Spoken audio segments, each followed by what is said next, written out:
Hello from FTE Dublin 2022. I'm Marta Dimitrova and I'm the editor of Future Travel Experience. And it is my pleasure to be joined by Fraser Brown, who is the Retail and Property Director at Heathrow Airport. So Fraser, thank you so much for joining us. So let's start with a little bit about your experience at the show. What have been the key highlights during day one? And what have been some of the main discussions that you have been having with fellow colleagues at the show? Great. Well, Marta, it's my pleasure to be here. It's my pleasure to be out of my home office. And I'm hearing the background noise in the hall, and I think that tells us everything. I'm not the only one to enjoy being out again with colleagues. It is great to be having discussions. It's great to be having discussions at a time where the industry really feels like it's coming back. And that's great. And it's great that you guys have been able to organise this, get people to come physically together. And to the nature of the conversations, I've been in the kind of retailing stream today and listening into that, and I've got a panel later. And what I've been hearing is a number of themes that are coming out. There's some interesting things around collaboration, and I think that's always been the case. I've been in the industry too long to mention, and we've always talked about it, but I think there's a real opportunity at this point, Marta, because of the recovery, that there is a need more than ever to collaborate, particularly actually if we focus on the short term of the summer. You know, it's been reported in the press, understandably, that the industry is not giving passengers the best experience that they want. You know, cancelled flights, queues in airports perhaps, incredibly high car rental prices because of where they are with things. All those things are pain points for consumers. On the positive side, there's lots of consumer demand. We're seeing that. People are desperate, I think, in Northern Europe for a kind of Southern European holiday or maybe further afield. So Europe bookings we know are strong for the summer, but we've got to deliver on that for consumers, and that needs all of us to collaborate, whether it's airports, airlines, ground handlers, onward travel providers or whatever. And I can hear those conversations happening.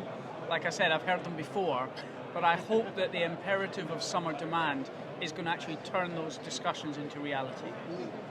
Yes, that's absolutely right. We've been hearing a lot about collaboration during the show. So what is your opinion on that? How do you think we can move forward to better collaborate between airlines, airports and brands as well, and achieve better data sharing and just to drive the passenger experience forward, really? I think the first thing is that each individual company, whether they be an airport operator or an airline, has to be prepared to take a risk. I'm an economist by background, and if anybody's heard of the prisoner's dilemma, the idea that, you know, well, if I do something and the other person doesn't, I lose, but if both people do, you get a reasonable position.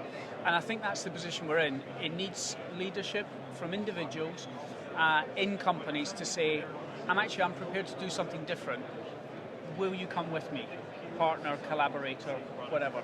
So I think it needs senior people in the industry, people that are here today, to stand up and take leadership and say we will do something different.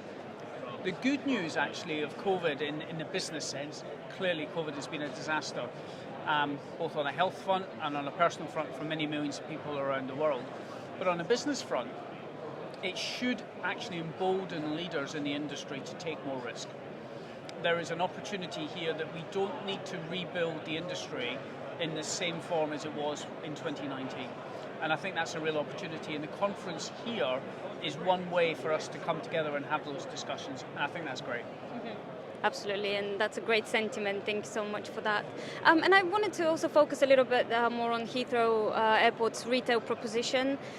So I know you have done some amazing partnerships and collaborations with brands like Chanel, for instance. So can you tell us a bit more about that, and how is the retail proposition evolving after COVID?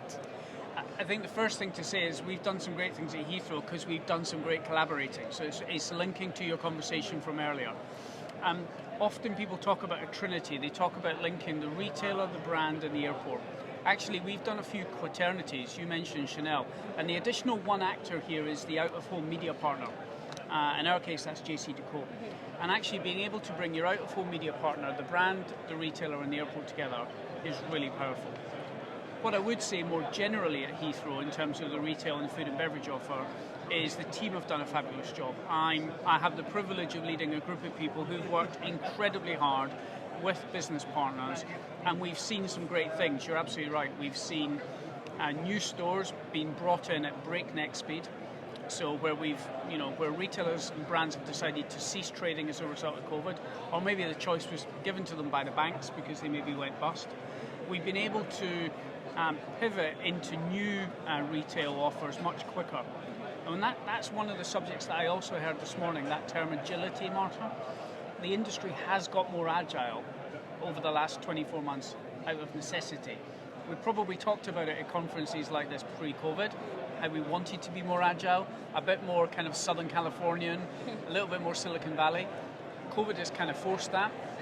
And I just hope that that ability to take risk that I talked about earlier, and that ability to be more agile, I hope we don't lose that as we get back into what I hope will be a more normal passenger volumes and trading pattern. We need to keep what we've learned over the last 24 months. And that will mean that the business will be, it will react better to passenger needs. I think it's fair to say aviation has been slow to react to customer demand. And I hope that that will change. And certainly in the retail sense at Heathrow, we can see that. We're doing trials on digital things that we haven't done before. We've got, as I said, new brands and new retailers that we wouldn't have had before. So we've welcomed athleisure brands like JD Sports as a retailer into Terminal 2. We've done food and beverage without an alcohol offer, which is a risk, but appeals to a particular different segment. We've got authentic Asian cuisine in Shanxi, which we didn't have before. We've got the first Oliver Brown store, famous for James Bond's swimming trunks, in T5, and again, we didn't have that brand before, so there's lots of newness that the team have been able to deliver. At the same time though, Marta, what we've been able to do is strengthen the relationships with our existing partners. And that's probably the other word I would like to just get into the conversation now, that idea of partnership. At conferences like this, before COVID, we would talk about collaboration and we would talk about partnership. We didn't deliver, I don't think, if I'm harsh on us as an industry on collaboration. And the word partnership kind of meant an accommodation. Partners really show up when times are tough. And actually what we've got at Heathrow is we've had some incredibly difficult conversations with the business partners that we have. Sadly, as I say, we've not been able to agree everything with all of them and some have left. But the partners that have stayed, we now understand their business much better. We're much closer to them. And equally the same with them. They understand the airport operator business much more. And through that adversity, the partnerships have got stronger. Mm-hmm. Fantastic. It's great to hear this overview of what Heathrow Airport has been through in the past few months, and also it's great to hear that you're taking risks and trying new things as well. I think that's fantastic. So you mentioned the word digital when we are here at FTE, and we really focus at FTE on technology and the digital world. So how is Heathrow Airport mixing the physical and digital world to propose something different to passengers? So I think the first thing to say, or the caveat, is we're in the early stages. So like lots of airports, we do actually have a big digital business.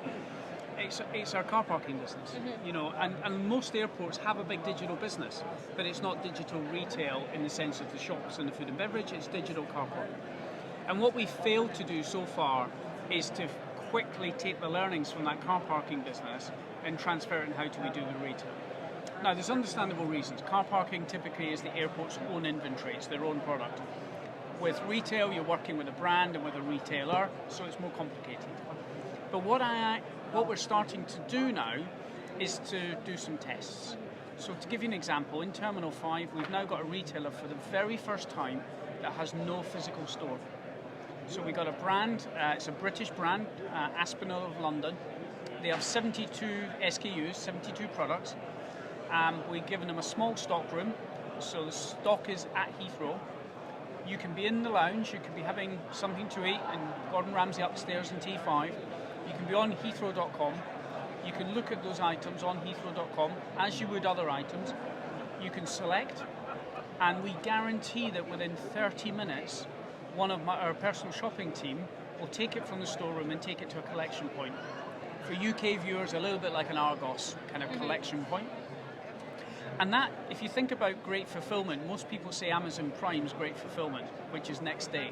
I'm offering 30 minutes. So, and you don't need to pay until you see the product. So another problem with e-commerce on the high street is the amount of returns. actually, by having a reserve and collect model, and having the collection quickly and the ability to look and touch and feel the product before you actually get it, you reduce the return rate as well. So it's very early days, we've just done it. I hope in about 4 weeks we'll have another 2 brands. I'm also hoping that we'll do apparel. So when we open our next collection point, which will be in T2, we'll actually put fitting rooms in.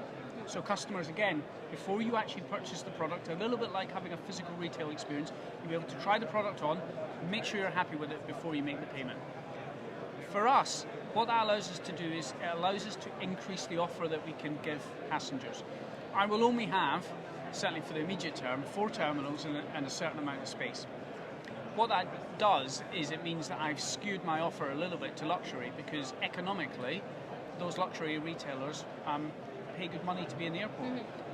What this allows us to do is to bring in brands that perhaps can't afford the same economic rents that those luxury brands have, but equally I know lots of my passengers would want. So we can have a fuller and a bigger offer so that we can have better engagement with passengers. Thank you. That was a really great example, and I'm really looking forward to hearing more about the results from that trial once it's complete. And do you think we would see the end of the traditional brick and mortar shops at airports in the future, or? Absolutely not, and I'll tell you why. We have 4 pillars of retail at Heathrow that I talk about all the time. One is digital, but the other 2 are experience and space. The 4th one, by the way, is offer, the product and the range. But if we just think about it, consumers are looking for experiences. Take a brand like Nike or Apple. They build large downtown mega stores. And is it all about trading in those stores? Actually, no, it's not. It's about showcasing the product, showcasing the brand. It's what some people call showrooming. So an airport is a fabulous place, and I think will continue to be, for brands to physically showcase their products. And actually, I can imagine a world where we'll see pure play digital retailers that don't have physical stores starting to look at airports as a place to have a physical store so that they can showcase their brand. It costs a lot nowadays on SEO and PPC, so search engine optimization and pay-per-click, to recruit new customers if you're a digital-only brand. It's actually a lot cheaper to have a physical pop-up store and do things. Chinese brand Chain, which does low-cost accessories and clothing, is a pure-play digital retailer. They do pop-up stores around cities in Europe. They might even take over a garage. I was in Lisbon last weekend.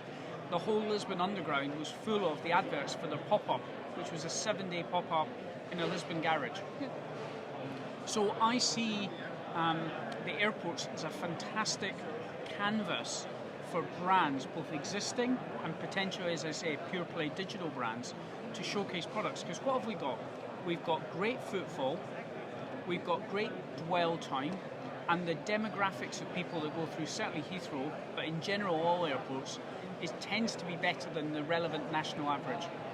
And that's very different to what a high street would be, where high street footfall is falling, and indeed in some countries shopping mall footfall is falling as well. So we're not seeing falling footfall, and we're good seeing demographics and the dwell times there. And the good thing that we're seeing post-COVID in its early stages of recovery is we are seeing people prepared to still engage in the retail offer. So they are coming to the airport early.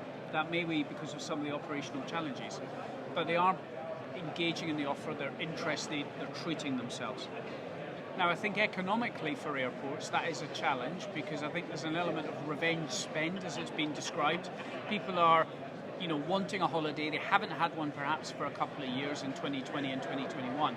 So 2022 summer we know will be busy, and for many people it's their first summer holiday in 3 years. So they'll be treating themselves. What we need to make sure is we give them a good experience, and also once they've treated themselves, give them a reason to come back again and treat again at the next time that they come.